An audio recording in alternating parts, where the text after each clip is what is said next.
마지막 수업. 고세 신부의 불로장생주. 자 드세요. 정말 놀라실 겁니다. 한 방울 한 방울 마치 진주를 세는 보석공처럼 세심한 주의를 기울이며 그라보송 사제는 황금빛으로 빛나는 향기 그윽함 초콜릿빛의 따뜻한 액체를 나에게 조금 따라주었다. 그것으로 나의 위장은 아주 만족했다. 고세 신부의 불로장생주랍니다. 우리 프로박스의 활력이요, 기쁨이죠. 사람 좋은 사제는 자랑스러운 듯이 나에게 이렇게 말했다. 당신의 풍적간에서 20리 떨어진 프로몽트레 스토어에서 만들고 있답니다. 이 세상에 좋은 술을 다 합해도 이것만은 못하겠죠? 또 이 술의 유래가 아주 재미있는데 모르시죠? 들어보실까요? 그리고는 아주 솔직하게 아무런 악의도 없이 십자가를 짊어진 그리스도를 그린 작은 그림들이 걸려있고 배기처럼 빳빳하고 깨끗한 고운 커튼이 드루어져 있는 소박하고 조용한 사제의 저택 식당 안에서 사제는 좀 회의적이며 불경스러운 이야기를 에라스무스나 다스식스로 시작하였다. 20년 전 프로방스 사람들이 백의 신부라고 부르기도 한 프레몽트레의 수도사들은 일대 공경에 빠졌다. 그 시대의 수도원을 보았다면 가슴 아팠을 것이다. 커다란 벽도 파콤탑도 허물어져 가고 있다. 수도원 주위에 온갖 풀들이 무성하였고 작은 기둥들은 갈라지고 벽장 속에 모셔놓은 성인의 석상들은 금이 생겨 갈라지고 있다. 창문이며 문짝은 제대로 붙어있는 것이 하나도 없다. 안뜰이나 예배당 안으로 론느 강에서 불어오는 바람이 카마르 그 지방을 휩쓸듯이 불어와 촛불을 꺼뜨리고 유리창에 납 장식을 부숴놓고 성수반에 물을 쏟았다. 그러나 무엇보다도 슬픈 것은 텅 빈 비둘기 집처럼 고요한 수도원의 종로였다. 신부들은 종을 살 돈이 없어 아침 기도 시간을 알리기 위해 은행나무를 딱딱 쳐야만 했다. 가엾은 백의 신부들, 지금도 눈앞에 보이는 듯하다. 수박과 시트르만 먹고 사는 창백하게 여인 그들이 남루한 외투를 입고 슬프게 줄을 지어 벗겨진 지팡이와 좀이 쓴 흰 양털 모자를 햇빛에 드러내놓기가 부끄러워 고개를 떨어뜨린 채 걸어오고 있다. 줄지어 늘어선 신도단의 부인들은 불쌍한 수도사들을 손가락질하며 아주 낮은 목소리로 자기네들끼리 비웃고 있다. 찌르레기는 때를 지어가며 여인은 법이지. 사실 저 불쌍한 백의 신부들은 여기저기로 제가끔 흩어져서 식량을 구하는 것이 더 낫지 않을까 생각해 볼 지경이었다. 그래서 어느 날 이 중대한 문제가 참사회에서 논의되었다. 그때 고시의 수도사가 회의석상에 와서 자기 의견을 말하고 싶다는 것이었다. 참고로 알려줘야겠지만 고시의 수도사는 수도원의 소직이었다. 그는 포석들 틈으로 자라난 풀을 찾는 비쩍 마른 젖소 2마리를 몰고 회랑의 통로를 돌아다니며 나날을 보내고 있다. 저 불행한 목동은 12살까지 배공 아주머니라고 불리는 보 지방의 미치광이 노파의 손에서 자랐으며 그 후 수도사들이 맡아서 키웠기 때문에 주기도문을 외우고 짐승을 기르는 것밖에는 아무것도 몰랐다. 그것은 그의 머리가 무딘 칼처럼 어리석은 탓이기도 했다. 그는 또한 약간의 공상가이긴 했지만 열렬한 기독교 신자여서 기꺼이 고행대를 업고 굳은 신념으로 규칙을 지켰으며 열심히 일했던 것이다. 단순하고 어리석은 그가 회의실로 뛰어들어와 한 발을 뒤로 하고 회원들에게 인사하는 것을 보자 원장도 참사 회원들도 재무관도 모두 웃어버렸다. 약간 얼빠진 듯한 시선과 염소 수염을 단 머리가 희끗희끗 선한 얼굴이 나타나기만 하면 어디선가 발생하는 현상이었으므로 고시의 수도사는 놀라지 않았다. 여러분, 그는 올리브 열매로 만든 묵주를 만지작거리면서 선량한 음성으로 말했다. 속이 빈 통일수록 소리가 잘 난다고 한 말은 옳은 말입니다. 생각해보세요. 제 텅 빈 머리통을 짜내어 우리 모두의 고통을 없앨 방법을 찾아냈다는 사실을. 방법이란 이런 것입니다. 어렸을 때 저를 길러준 배공 아주머니를 여러분도 잘 아시겠죠? 자, 제 말을 들어보세요. 배공 아주머니는 살아있을 때 코르시카의 티티새만큼, 아니 그 이상으로 약초에 대해 잘 알고 있었답니다. 그뿐만 아니라 그녀를 죽기 직전에 알피오 산에 함께 가서 캐온 약초를 5가지 섞어서 불로장 생수를 만들었죠. 벌써 수십 년 전 일입니다만 성 어거스틴의 도와주심과 원장님의 허락만 있으시면 잘 연구하여 불가사의한 불로 장생주의 제조법을 다시 알아낼 수 있을 것 같습니다. 그때는 그것을 병에 넣어 좀 비싸게 팔기만 하면 되는 거죠. 그러면 우리 수도단도 트라프나 그랑드의 수도자들처럼 쉽사리 돈을 벌 수가 있게 될 것입니다.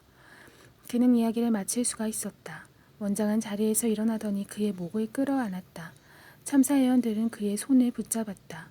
재무관은 누구보다도 감동하여 다 헤어진 그의 외투 깃에 경건히 입을 맞추었다. 그리고서는 모두 다시 제자리로 돌아가 회의에 계속했다. 참사회에서는 고시의 수도사는 불로 장생주 제조에 전심전력해야 하므로 젖소들은 트라시벨 수도사에게 맡기기로 결정했다. 저 선량한 수도사가 어떻게 배공 아주머니의 술 제조법을 알아냈는지, 얼마나 애썼으면 얼마나 많은 밤을 지새웠는지 거기에 관한 이야기는 전해지지 않고 있다. 다만 확실한 것은 6개월이 되자 백의 신부들의 불로 장생주는 벌써 세상에 널리 알려졌다는 사실이다. 아비뇽 지방이나 아를레 지방에는 어디나 광 속에 포도주병과 올리브 장아찌 항아리 사이에 프로방스의 문장이 찍히고 황홀경에 잠긴 수도승의 그림이 박힌 은 레텔이 붙은 갈색의 조그만 토기병이 없는 농가는 하나도 없었다. 불로 장생주가 널리 알려지자 프레몽틀의 수도원은 갑자기 부자가 되었다. 팝콤탑을 다시 세우고 원장은 새 모자를 쓰게 되고 교회당엔 아름답게 세공을 한 색 유리를 끼웠다. 그리고 곱게 치장을 한 종탑에서는 부활절 아침 크고 작은 종들이 일제히 울렸다. 촌스러워 해이석을 그렇게도 웃게 만들던 가엾은 평수도사 고시의 신부로 말하면 이제는 그런 것이 수도원 안에서는 문제가 되지 않았으며 팍식하고 똑똑한 고시의 신부님으로만 통하게 되었다. 그는 수도원의 복잡하고 자질구레한 일에서는 완전히 벗어나 온종일 그의 주조장 안에 처박혀서 살았다. 한편 30명의 수도자들은 그에게 갖다줄 약초를 찾기 위해 산을 헤매고 다녔다. 원장까지도 출입이 금지된 주조장은 정원 맨 끝에 있는 예배당이었던 황폐한 건물이었다.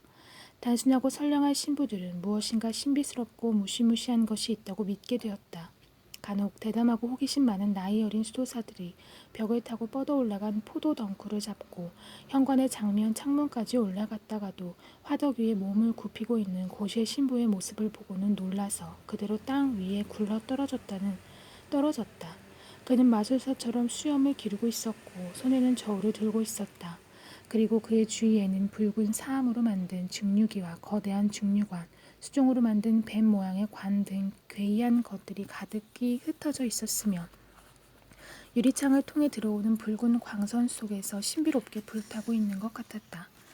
저녁 종소리가 울리고 해가 질 무렵이면 저 신비스러운 곳의 문이 조용히 열리고 고시의 신부는 저녁 미사에 참석하기 위해 성당으로 갔다. 그가 수도원을 지나갈 때 환영받는 모습은 정말 볼만했다. 수도사들이 그가 지나가는 통로에 일렬로 서 있다. 쉿, 비법을 알고 있는 분이셔. 재무관은 그의 뒤를 따라가며 고개를 숙이고 이야기를 하고 있었다. 이와 같이 아첨 많은 사람들 속을 신부는 차양이 넓은 삼각모를 후광처럼 등 뒤에 붙이고 이마를 닦으면서 걸어갔다. 그는 오렌지나무를 심은 뜰과 새 바람개비가 돌고 있는 푸른 지붕, 희게 빛나는 수도원 안, 꽃으로 단장된 아름다운 원주들 사이에서 새 옷을 입은 참사 회원들이 둘씩 짝지어 평화스러운 얼굴로 걸어가고 있는 것을 흡족한 표정으로 둘러보았다. 저것이 모두 내 덕이지. 신부는 마음속으로 이렇게 생각했다. 그리하여 이런 생각을 하게 될 때마다 교만한 마음을 갖게 되었다. 가엾게도 그는 그 때문에 벌을 받게 되었다. 자, 들어보시라. 어느 날 저녁 미사가 진행되고 있는데 그가 극도로 흥분하여 성당에 들어온 것을 상상할 수 있겠는가? 두건을 삐뚤게 쓰고 얼굴이 벌겋게 되어 헐레벌떡 들어와서는 성수의 소매를 발굽까지 적셨다. 처음에는 누구나 늦어서 당황한 탓이라고 생각했다. 그러나 그가 제단에 절을 하는 대신 풍금과 설교들을 향해 큰 절을 하고는 손살같이 성당을 가로질러 안으로 들어가서는 자기 자리를 못 찾아 5분 동안이나 서성대더니 자리에 앉자마자 태평스럽게 미소를 지으며 머리를 좌우로 흔드는 것을 보고는 새 본당에서는 놀라 수군대는 소리가 일어났다. 속삭임은 신자에게로 먼저 갔다. 고시 신부가 웬일일까? 고시 신부가 웬일일까? 화가 난 원장은 조용히 하라는 지시로 2번이나 지팡이로 돌바닥을 두들겼다. 저쪽 성가다에서는 성가가 계속되고 있었지만 합창하는 소리에는 힘이 빠져 있었다. 한참 아래 배룸을 부르고 있는 중인데 갑자기 고시의 신부가 자리에서 넘어지더니 우렁찬 목소리로 노래를 부르기 시작했다. 백의 신부가 한 사람 파리에 있었는데 빠따땡 빠따땅 빠따라땡 빠따랑 빠따라방. 모두 깜짝 놀라 자리에서 일어났다. 누군가 이렇게 소리쳤다. 끌어내. 귀신이 들렸어. 참사원들은 성호를 긋고 있었고 원장은 지팡이를 흔들고 있었다. 그러나 고시의 신부에게는 아무것도 보이지 않았고 아무것도 들리지 않았다. 힘센 두 사람의 도사가 그를 작은 뒷문으로 끌어내야만 했다. 그는 마귀를 쫓아내는 사람처럼 몸을 뒤틀며 더욱 큰 소리로 빠따땡 따라방을 계속하고 있었다. 다음날 새벽 불쌍한 고시의 신부는 원장의 기도실에서 무릎을 꿇고 눈물을 비오듯 흘리며 참회하고 있었다. 저 술 탓이죠, 원장님. 절 농락한 건 저 술이랍니다. 그는 가슴을 치면서 말했다. 그가 그처럼 뉘우치고 참회하는 것을 보고는 원장님도 감동되었다. 자, 고시의 신부 진정하시오. 그건 모두 해가 뜨면 이슬이 없어지듯 사라질 것이오. 결국 당신이 생각하는 것처럼 그렇게 큰 실수는 아니오. 노래가 좀 무엇하지만 요컨대 초심자들의 귀에는 들어가지 말았어야 했는데 자 이젠 어떻게 그런 일이 생기게 되었는가 이야기해보시오. 술을 시음한다는 것이 너무 지나친 거겠죠? 그럴 거야. 화약의 발명자 슈바르츠 신부처럼 당신도 당신의 발명품에 피해를 당한 겁니다. 이야기 좀 해보시오. 저 끔찍한 술을 당신 자신이 시음하지 않으면 안 되는 것인지. 불황에도 그렇습니다. 시험관은 술의 강도와 배합량을 잘 맞추어 줍니다만 감미로운 맛을 내게 하려면 제 혀를 빌리는 수밖에 없었습니다. 좋아요. 하지만 내 말을 좀 더 들어보시오. 당신이 할 수 없이 술을 맛보게 되는데 그 맛이 좋다고 생각됩니까? 술을 마시면 기분이 좋아집니까? 그렇습니다. 가엾은 신부는 얼굴이 빨개지며 대답했다. 지난 이틀 밤 그 맛과 향기가 기막혔습니다. 나를 이렇게 농락하는 것은 틀림없이 악마의 수작입니다. 그래서 앞으로는 절대로 시험관 외엔 쓰지 않을 작정입니다. 술이 아주 좋지 않고 진주 방울이 일지 않아도 할 수 없죠. 원장은 급히 말을 가로막았다. 좀 신중히 생각해 보시오. 고객의 기분을 상하게 해서야 안 되지요. 전개가 있는 당신으로서 지금 당장 해야 할 것이란 스스로 조심하는 것일게요. 얼마 정도면 감별할 수가 있나요? 15 아니면 20방울이 되겠죠. 20방울로 정합시다. 20방울로 마귀가 당신을 사로잡는다면 그건 보통 마귀가 아닐게요. 또한 사고를 미연에 방지하는 의미에서 앞으로는 성당에 오지 않아도 좋소. 저녁 기도를 주조장 안에서 하시오. 자, 이젠 안심하시오. 그리고 특히 술방울을 잘 세도록 하시오. 가엾은 신부는 술방울을 아무리 잘 세려 해도 소용없었다. 악마는 그를 붙잡고 놓아주질 않았다. 주조장에서는 기괴한 기도가 들려오는 것이었다. 낮에는 그대로 아무 일 없이 지나갔다. 신부는 아주 조용히 풍로와 증류기를 준비해놓고 연한 것, 회색 빛깔인 것, 톱니 모양인 것, 햇빛에 잘 마르고 향기로운 것, 이런 온갖 프로방스의 약초들을 정성 들여 골라놓았다. 그러나 저녁이 되어 약초가 다려지고 붉은 구리로 만든 큰 남비 속에서 술이 따뜻해지기 시작하면 저 가엾은 신부의 수련이 시작되는 것이었다. 17, 18, 19, 20. 술방울은 유리관으로부터 도금한 컵 속으로 떨어졌다. 20방울을 신부는 단숨에 마셨다. 별로 기분이 상쾌하지 않았다. 한 방울만 더 마시고 싶었다. 저 21번째의 술방울. 그리하여 그는 유혹에서 벗어나려고 주조실의 맨 끝으로 가서 무릎을 꿇고 열심히 기도를 했다. 그러나 아직도 따끈한 술에서 피어오르는 향기 짙은 수증기는 그의 주위를 맴돌며 좋든 싫든 그를 남비 있는 곳으로 이끌고 갔다. 금녹색 액체 위에 몸을 굽히고 콧구멍을 벌린 채 신부는 유리관으로 가만히 휘저었다. 사금이 반짝이고 있는 것 같은 에메랄드의 액체 속에서 자기를 쳐다보며 웃고 있는 배공 아주머니의 빛나는 눈이 보이는 것 같았다. 자, 한 방울만 더 마시려. 한 방울, 또 한 방울. 불행한 사나이는 컵에 가득히 붓고 말았다. 그리고는 맥이 빠져 안락의자 위에 쓰러졌다. 그리고는 몸을 내팽겨친 채 문을 지그시 감고는 기분 좋은 회유에 사로잡혀 자기의 죄를 조금씩 맛보며 낮은 목소리로 이렇게 중얼거렸다. 나는 지옥에 떨어진 몸이다. 나는 지옥에 떨어진 몸이야. 무엇보다도 지독한 것은 저 마법의 술 속에서 그는 어떤 요술에 홀려서인지 몰라도 배공 아주머니가 부르던 저속한 노래를 모두 다시 찾아낸 것이었다. 작은 아주머니들 셋이 주연을 벌이려는 공론. 앙드레 아저씨네 베르즈레트 손자숲으로 갔네. 그리고 언제나 빼놓지 않는 베개 신부들의 빠따땡 빠따땅 이런 노래들이었다. 이튿날 옆방의 친구들이 심술궂은 표정을 하고 어이 고실 신부, 어제 저녁 잘 때 자네 머릿속으로 매미들이 들어갔었나 봐. 이렇게 말할 때는 그가 얼마나 난처했겠나 생각해보라. 그래서 그는 눈물을 흘리며 자포자기의 심정이 되어 단식을 하고 고행복을 입고 엄격한 규율을 지켰다. 그러나 도저히 술의 유혹을 당해낼 수는 없었다. 그리하여 매일 저녁 같은 시간이면 악마는 다시 그를 사로잡는 것이었다. 그러는 사이 주문은 주의 축복인 양 쇄도하였다. 님무에서, 엑스에서, 아비뇽에서, 마르쉐유에서. 수도원은 나날이 공장 같아졌다. 짐을 포장하는 수도사, 쪽지를 붙이는 수도사, 글을 쓰는 수도사, 짐을 운반하는 수도사가 있게 되었다. 신을 섬기는 일이 소홀해져 여기저기서 종소리가 들리지 않는 때도 있었다. 그러나 단언하거니와 이 지방의 가난한 사람들은 아무것도 손해보지 않았다.